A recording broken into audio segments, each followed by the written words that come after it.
আসসালামু আলাইকুম। আলহামদুলিল্লাহ, খুব সুন্দর একটি শিক্ষণীয় গল্প। এটি সুদ বা হারাম উপার্জনের ভয়াবহতা এবং হালাল উপার্জনের শান্তির বার্তা বহন করে। হারামের ছায়া ও শান্তির সন্ধান। অশান্ত রাতের শব্দ। সেদিন রাতে মতিয়ারের চোখে ঘুম ছিল না। সুদে টাকা দেওয়া নেওয়ার খেলায় তার মন কেবলই লোভে আচ্ছন্ন।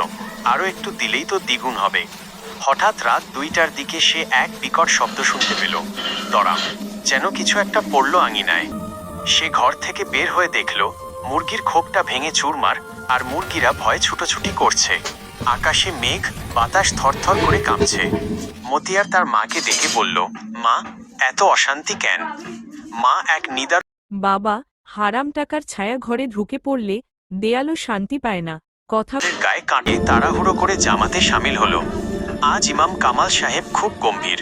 তিনি ধীরে ধীরে দাঁড়ালেন এবং সরাসরি গ্রামের মানুষের দিকে তাকিয়ে বললেন, ভাই সব, ভাই সব, আজকের কথা কঠিন কিন্তু সত্য। যে ঘরে সুদের টাকা ঢোকে সেই ঘর থেকে আল্লাহর রহমত বের হয়ে যায়।